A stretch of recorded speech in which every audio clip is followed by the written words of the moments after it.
Samantala, mananatili naman sa PNP Custodial Center sa Camp Crame ang mga akusado sa pagkidnap at pagpatay sa Koreanong negosyanteng si Ji Ik-ju na sina SPO3 Ricky Santa Isabel at SPO4 Roy Villegas.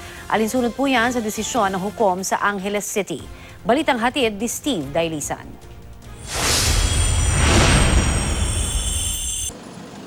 Naka-bulletproof vest at gwardyado ng mga taga-PNP anti-kidnapping group si SPO3 Ricky Santa Isabel nang dumating sa Angeles City Hall of Justice. Kasama niya ang kapwa-akusado na si SPO4 Roy Villegas sa kasong kidnap for ransom with homicide na isinampa ng Angeles City PNP kaugnay ng pagkawala ng Koreanong si Ji Ik-ju noong October 18, 2016. Pagdating sa sala ni RTC Judge Ireneo Pangilinan ng Branch 58, pinaghiwalay ang dalawa.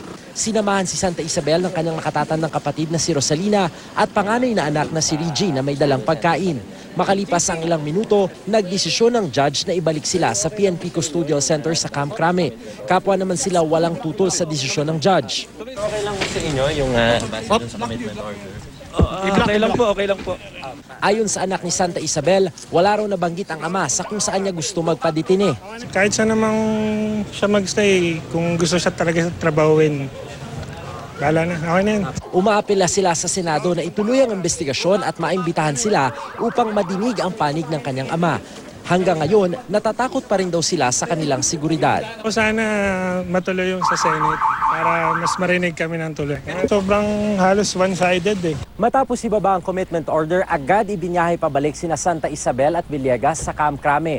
Pero sa Lunes, 1:00 ng hapon, babalik sila dito sa Angeles City Hall of Justice para sa nakatakdang pagbasa ng sakdal. Steve Dailisan, GMA News.